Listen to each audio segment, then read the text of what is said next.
Your podcast is doing more than you think. So today, my guest Josie is opening up about how podcasting changed her life and allowed her to discover the power of her personal story. In the depths of a personal heartbreak, she took a leap of faith and jumped into podcasting. And with an unexpected twist, she is still doing the thing. As she poured her emotions into her podcast, she faced obstacles and was really doubting if anyone was listening. And that is where the magic happened. She discovered that her podcast had been a source of healing and inspiration for her other listeners. And that is one of the true cures for pod fade, and how we can use our stories to inspire and impact and, of course, make some income from our podcasts. You don't need the big numbers to have big results and to impact others. So let's get into this.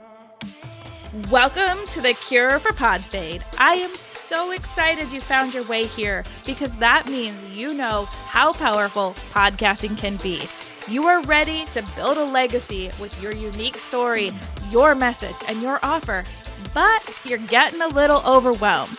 You're feeling frustrated, you're feeling stuck. You just don't know how to grow your show, find a new audience, and make some money. Podcasting can be the ticket to the life of your dreams, and it doesn't have to be as hard as you think. We're talking about all the ingredients it takes to be a successful, profitable podcaster without that icky overwhelm, because you are too magical to join the 85% plus club that pod fades away.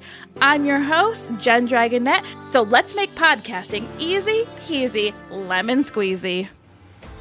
Now, before we dig into this juicy episode, I've got to talk to you about our sponsor, Capsho, the ultimate AI content marketer for you, the podcaster. Here's the thing. You know, I'm a podcast producer. I'm producing mass amounts of content every week. If you're feeling overwhelmed with your one show, Capsho might be your new BFF. Capsho allows you to upload your podcast, and it creates content from that, not from everywhere all over the internet like those other AI softwares out there. And by using Capsho, my blog has increased by 600% in clicks and in traffic. My YouTube channel is growing, and I don't feel stressed out about having to show up on every single platform out there and create content, because Capsho is doing the heavy lifting for me. So as a podcaster, you know that talking is the easy part, but content writing might not be your thing. You're thinking, maybe I should hire a VA. Maybe you tried to hire a VA and that just wasn't the right solution. Well, Capsho is your new BFF in content creation for all your copy needs and creating those little short nuggets of gold that you're going to sprinkle all over the internet to bring people into your amazing show. Because here at the Cure for Pod Fade, we're making things easy peasy lemon squeezy. So of course we had to be sponsored by Capsho. So without further ado, let's get into this episode. So welcome to the show, Josie. Thank you. Thank you so much for having me. I'm excited to have this chat. I want to know, because again, like I just told the listeners, you said you were going to give up. You're still here. But why did you decide podcasting for the heavy pages? Right. The podcast originated, the idea of the podcast was that when I went through my separation, I started a journal. And it was where I wrote all my thoughts, my fears, my anger. I wrote all that stuff down. And every once in a while, I'd go back and look at it. And I thought, this would make a great book. And then I thought, when blogging was in, I'm like, oh, this would make a great blog. But I hate to write. So I'm like, that's not going to happen. So 2020 comes around, I'm bored. And I'm like, hey, I think I can do a podcast. I started listening to podcasts. I loved it. It was great. And I'm like, wait, I think I can do this. I love to talk. So I gave podcasting a try. And that was my content, my journal entries, sharing my journal entries. Oh, I love that. And there have been so many conversations that I've had, because I started in 2020, but I've had so many conversations with people that are like, in 2020, it opened a new door for me.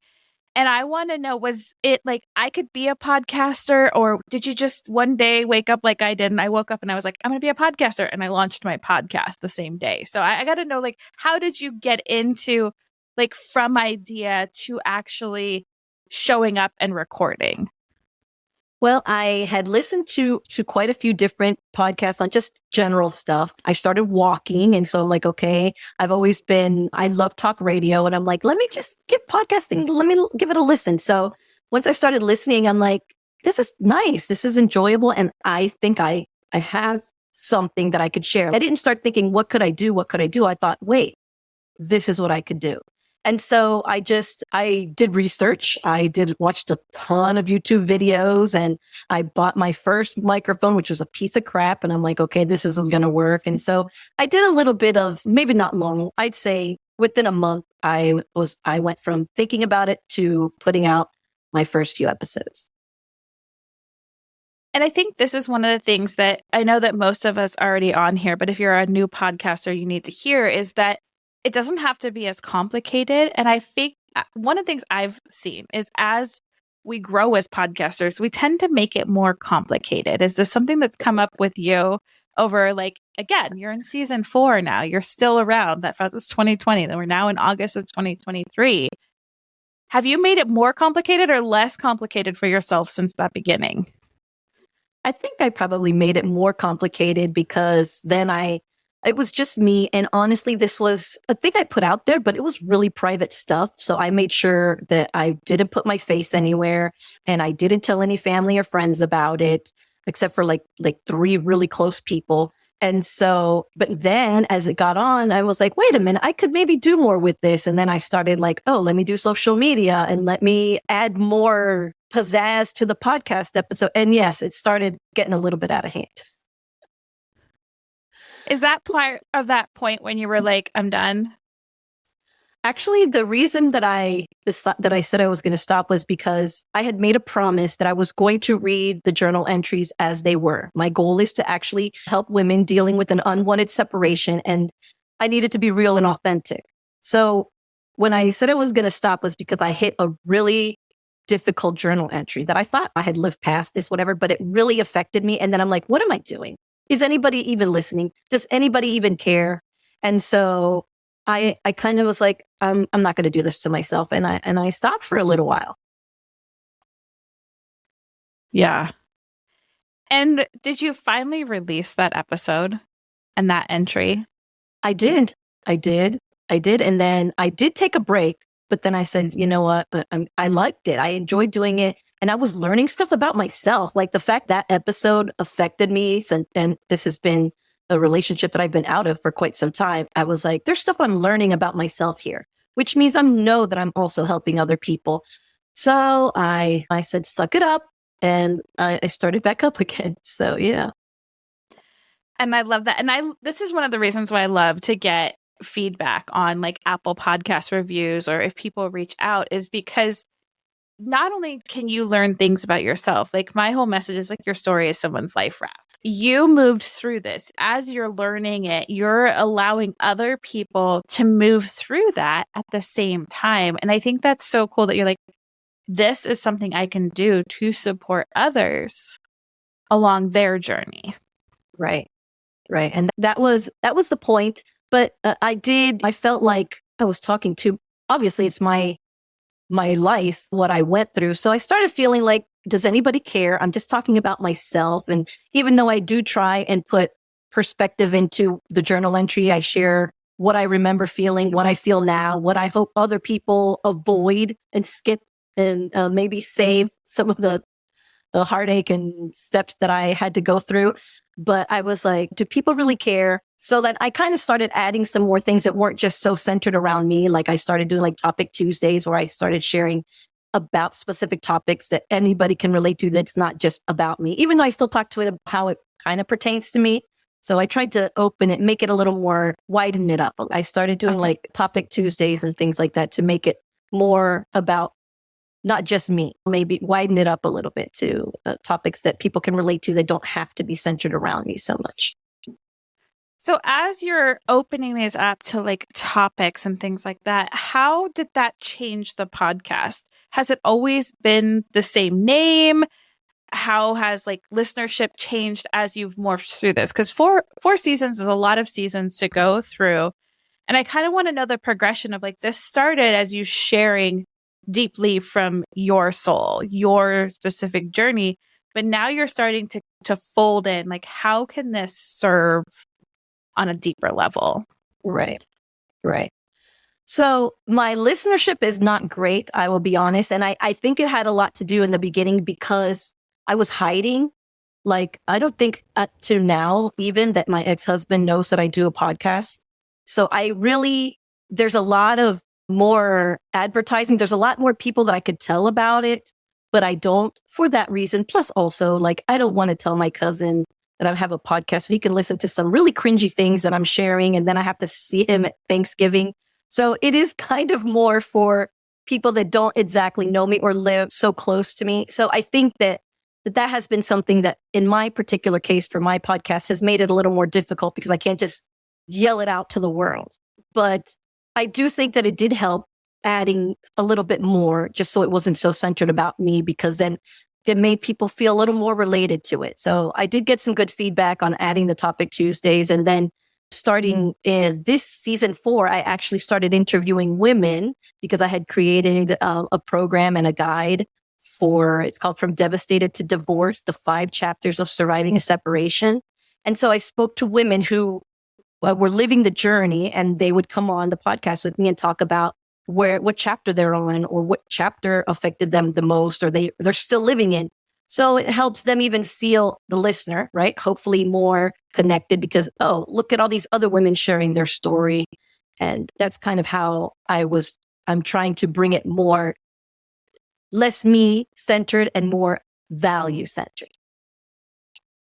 Oh, I love that. And as you're starting to bring on other people, are you feeling safer sharing that you're having the show? Because I think this is something we all go through, right? I mean, I thought that podcasting was vulnerable until I wrote a book. And then I was like, my family's reading it. Now they're judging it. Now, I stopped talking about my book within the matter of a month because of that exact fear. And I think this is the reason why so many podcasters stop. Is right. Because they have a message, but somebody in their inner circle is deterring them. So has bringing on other people kind of made you feel a little bit safer in expanding? Well, right. What I would say to that is if you think that there's going to be people in your center that are going to be negative towards it, don't tell them. Like, I have been able to do this for a couple of years, and there are people very close to me that have no clue that I'm doing this. And you can have 4 seasons of a podcast without somebody without your dad, your mom, even a brother or sister knowing about it. It's funny because my brother found out that I had the podcast because I went on TikTok, and for some reason there was some sort of connection. And he's like, hey, that sounds like my sister's voice. And then he clicked follow, and I'm like, uh-oh. Let me have a conversation with him. Hey, I saw that you started following me. So that's how, so you can do it. You don't have to worry about even telling people. But if you do, you have to try and just be secure in what you're talking about and not let them deter you. If you really feel it, if you feel strong about it, then their opinion is their opinion, but you push through.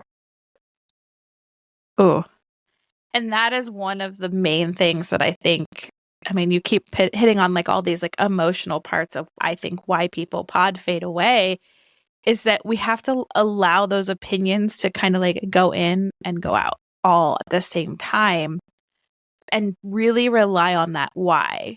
So I'll go back again and I'll be like, why are you still sharing this podcast? Because I know you said you had lower listenership. You had this fear of like, I don't want to show up because I don't want my inner circle. So why is your message so strong that you're still showing up? What is that why? Well, the why is because once I started doing it, and after a couple of years, after the first time that I was like, I'm going to stop, I realized that I have something to offer. I realized how passionate I feel about helping women get through that really difficult stage from the separation through the divorce, how hard it is.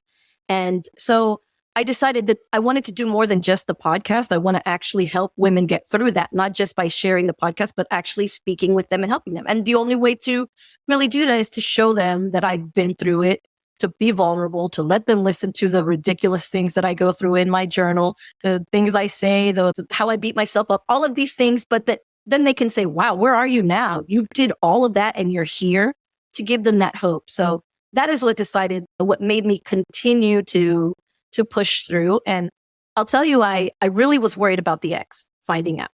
We have a son together, and so he's older now, but still, I felt like I needed him to know so that I could release myself to be able to do this, like show my face and do everything. And I actually reached out to him and I wanted to have a conversation, but he wasn't interested in speaking to me. And then I'm like, maybe that's a sign that I don't even need to have his permission, or it wasn't going to be his permission. I just wanted him to be aware in case it showed up one day.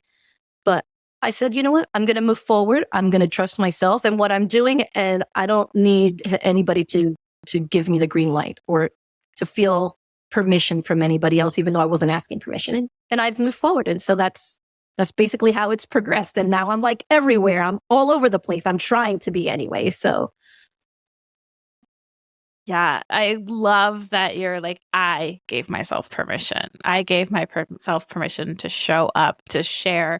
And so as I'm hearing this, I want to just make sure I'm connecting the dots in my own head, is that the podcast has now birthed your business. Is that like how it started as a podcast and now it's your business? Correct. Yes, that's where it started.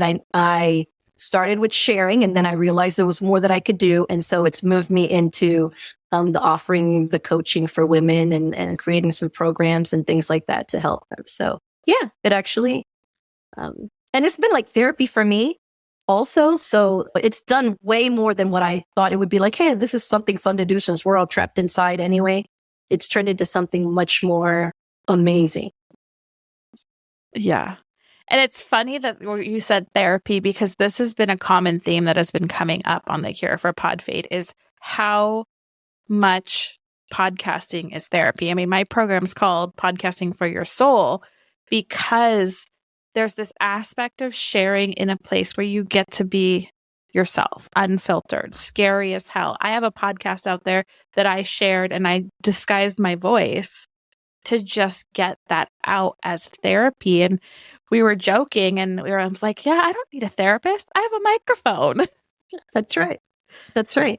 Yeah. And that's kind of how it was in the beginning. I'm like, nobody's listening to this, but I would read your journal entry. I'd just say all of the things that I felt and bubbled up. And I'm like, if people listen to this, great. But the fact of how I'm working through this stuff that I thought I had already worked through, it's invaluable. You can't really put a price on it just on its own. And usually, right, people start a podcast for something that they really care about, something that they have a passion for, something that they're really interested in. So even if nobody listens, I wouldn't say don't do it for that reason. Eventually people will, but the reason is because you're really getting something out of it. You don't know who's listening, who's not, but just the saying it and the doing it is pretty powerful. Oh, yeah. And I think it's just as powerful for the listener because it's such a passive thing to consume. It's like getting deep into our subconscious mind. And I think that, as you say, it's like heavy pages, a divorce journal. That is huge because it is such a trying time on all the feels levels. And it's hard to not only go through the feels, but then, like you said, I had to give myself permission. But you had been in a partnership where it was like, I feel like there's the dual permission that's needed for everything.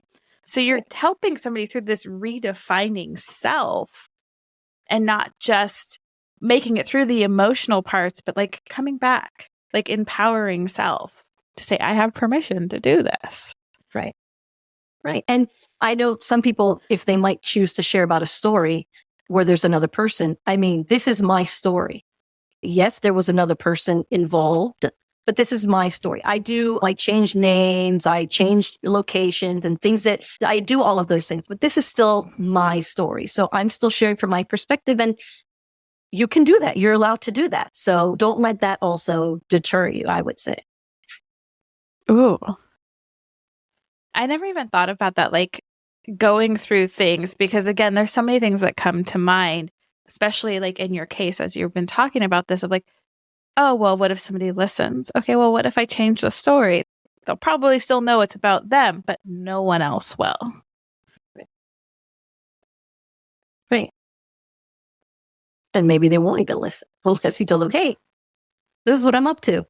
I mean, it's the whole wide world out there. And unless they are really connected to the things that you're in and still have some connections to you in some sort of way. Like if you're doing a podcast about your mom or your sister, it might be a little difficult to avoid them finding out. But again, people that know you too might know you, but otherwise still, if you respect name changes and this and that and the other, you're still fine. And I actually did a little research on that because I'm like, I don't want him to sue me.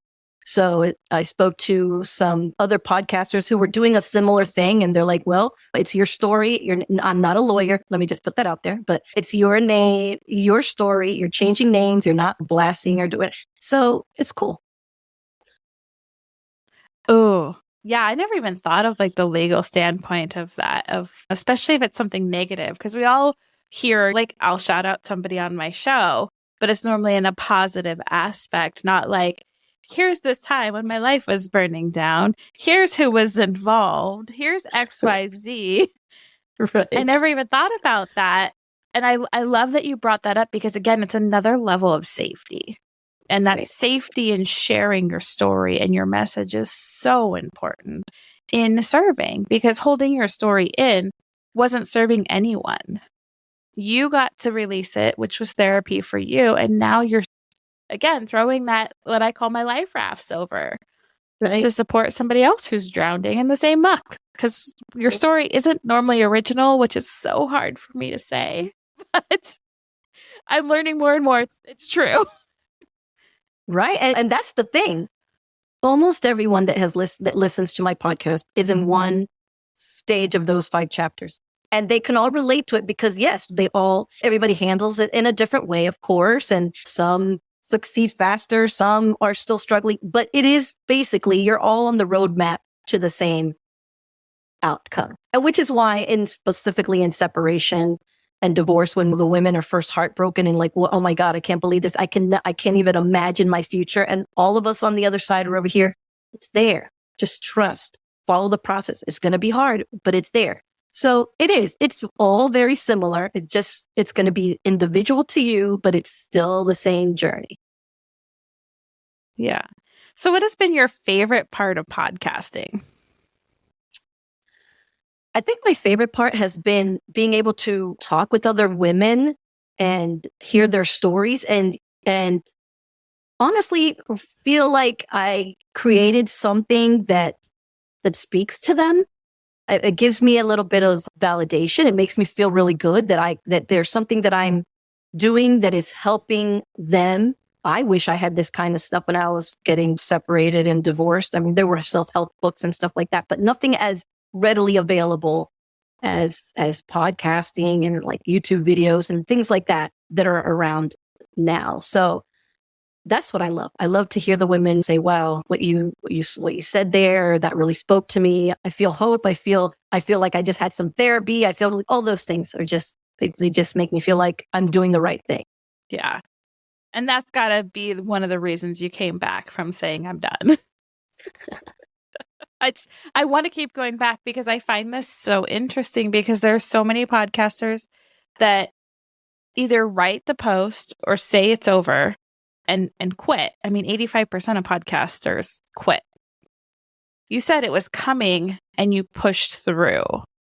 And I want to just keep coming back and saying like that over and over again of like, whoever's listening, you might be in a point, whether in anything in your life, your business, your relationship, your podcast, where you're standing at that choice point. The page, or you can turn the page, you can close the book, you can pick up a different book, because your podcast is called, again, Heavy Pages, a divorce journal. So you can either choose to turn the chapter, close the book, find a different book. But we all have that moment where we can say, this isn't helpful. But did you read the last pages? Like, did you actually, because as you said, reading those pages supported your journey. Right. And I want to keep saying that because there's so much of this that ties into being a successful podcaster. Right. And it's true.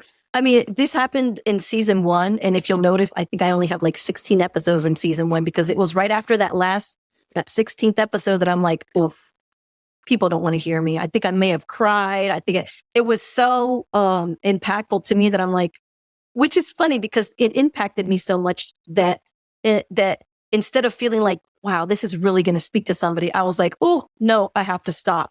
So, but I took a break. I thought about it and I was like, no, let me just keep going. But it's a difficult spot. It is a great spot for people to let their podcast fade away because it's hard to bounce back, from that because you can justify. I mean, I said a lot of things. Nobody's listening. Who wants to hear me? There was a lot of fighting that I had to do within myself to do it, to keep doing it. And in that fight, because like this is again what this show is for, in that fight to say, like, you keep going back to your why. This is why I'm showing up. This is why it's supporting me. Why do you think so many people take the other route? Because again, you're working with people who are going through some harder times of their life, and you're seeing the different chapters, the different paths they can take.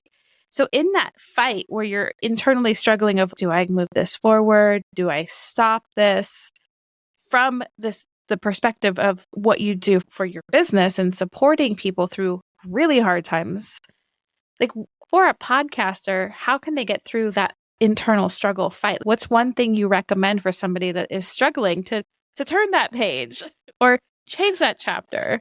Right. I think really the easiest or the thing that I would say the most is you're doing it for you. Remember that you're doing it for yourself. You're not doing it to see how many people are listening or, hey, how many people are downloading. If you do it for that, you hear the statistic all the time that it takes a long time for a podcast to take off. So if you do 10 episodes, 15 episodes, and then you're like, oh, nobody's listening, I'm done, you'll never get to that spot. But in the meantime, do it because you love it. Do it because you like what you're saying. Do it because you're enjoying saying what you're saying and that you would say it to anybody on the street, that you would do it, talk about this whenever. That is the answer. Don't do it for the numbers. Don't do it because you hope to make money off of it. Do it because this is what you enjoy. Otherwise, all those other reasons will be reasons why you'll go look for the next thing. You'll go start doing the next thing and you'll go do the next thing. Like, boom, mic drop right there, because that's the truth. And if you would have stopped at that 16th or whatever episode that was, would you be doing the same thing? You're like, was that before or after you started your business, episode 16? Oh, no. Episode 16 was way in the beginning. I didn't even know, the podcast was for fun. I wasn't showing my face anywhere. I wasn't doing anything but recording episodes and living through my journal again. So this was definitely in the beginning.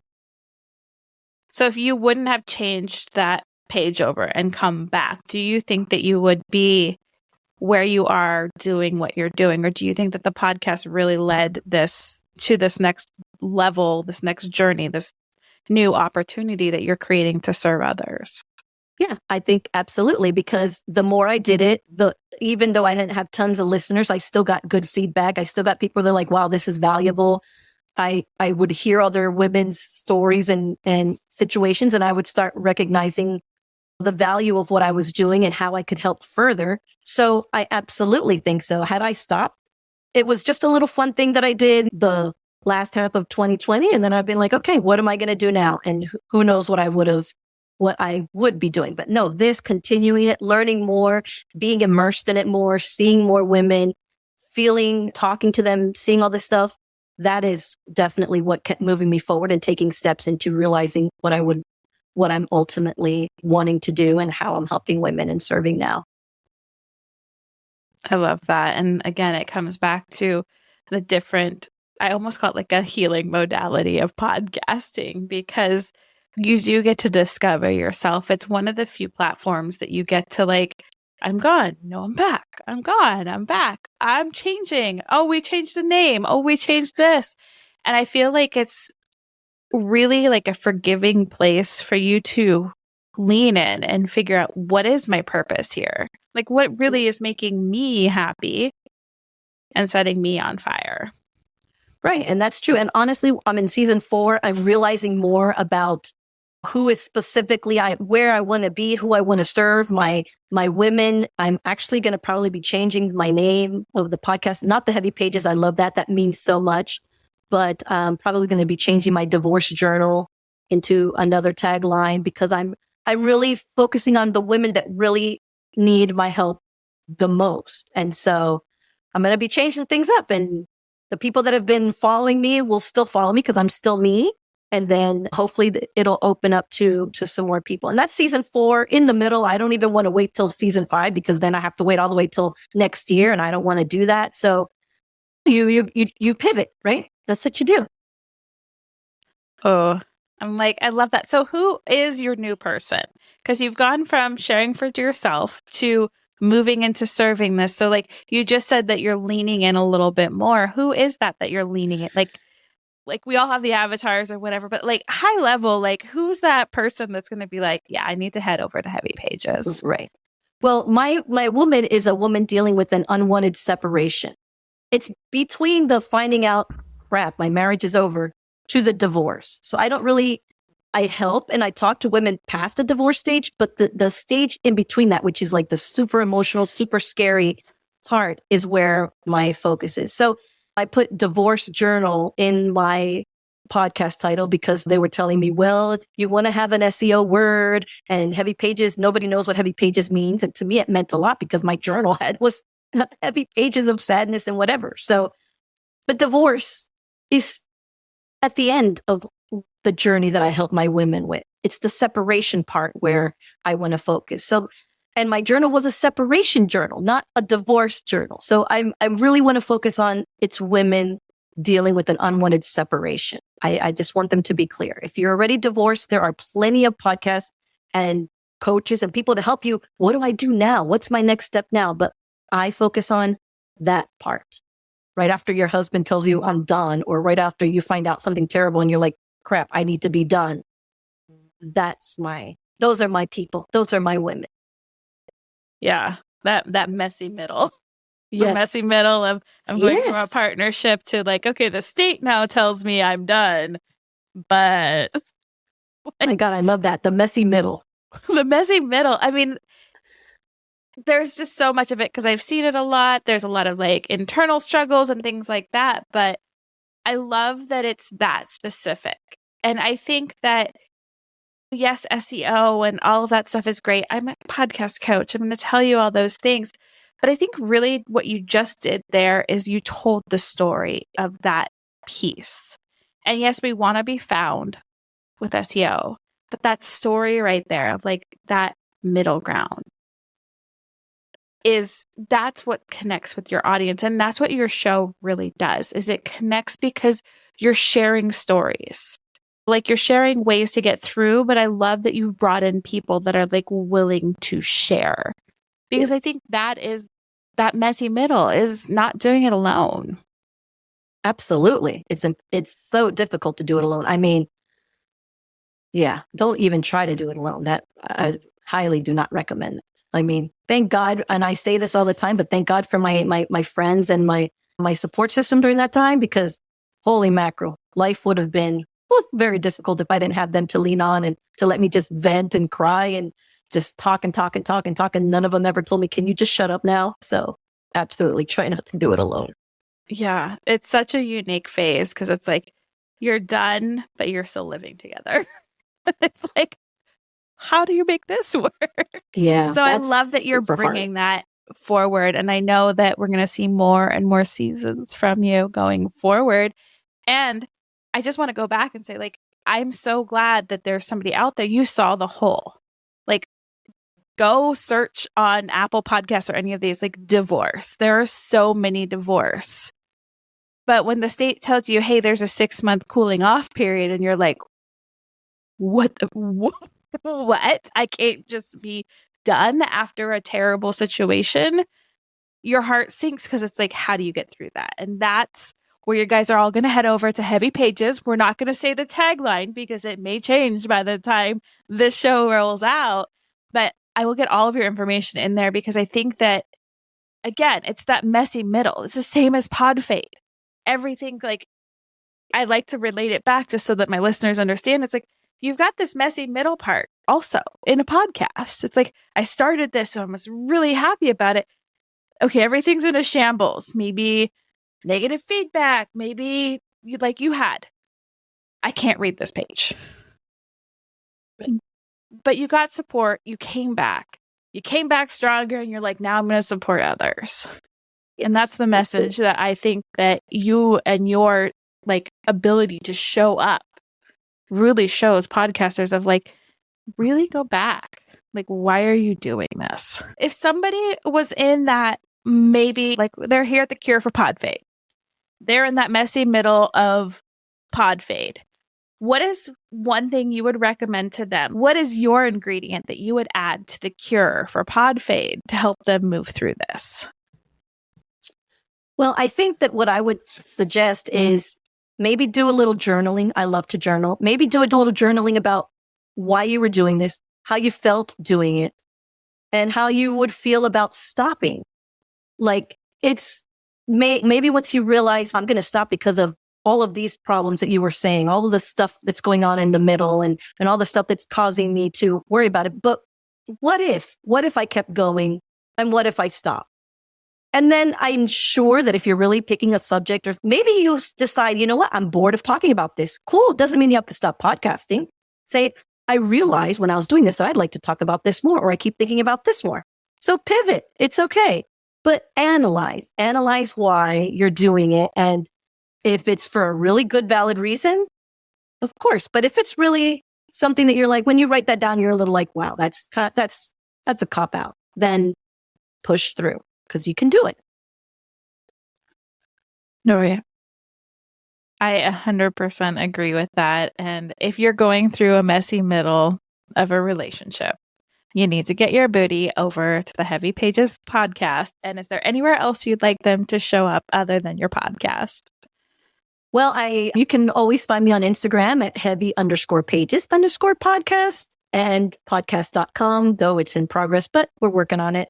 So pretty much those two places you can find me, send me a text, on my email if you want to just send me a little note about your thoughts. And if you want to be on the podcast and share your chapter checkup story, then you can email me at heavypagespodcast@gmail.com. Oh, I'm like, I love the chapter checkups. I'm like, there's so many little nuggets in there that I'm like, this is gold. Yeah. So if you are in the messy middle, and I'm even going to say, even if you're not in the messy middle of a separation from a person, maybe you're a podcaster who is trying to separate from your podcast, but not quite there. There's some nuggets in there that will actually support you too. So you guys better go find Josie over on any of the platforms. And of course, we like to make things easy here. So you can go just down in the show notes and there'll be a clickable link for you to get in touch. But I really want to thank you for being here with me. And I am so grateful that you decided after that episode where you made the public declaration of I quit, that you came back, because look at the magic that it's created. So thank you for sharing that with us. Absolutely. And thank you so much, Jennifer, for having me. It was fun. And I feel even better about avoiding that fade just by talking to you about pushing through. So thank you. I appreciate it.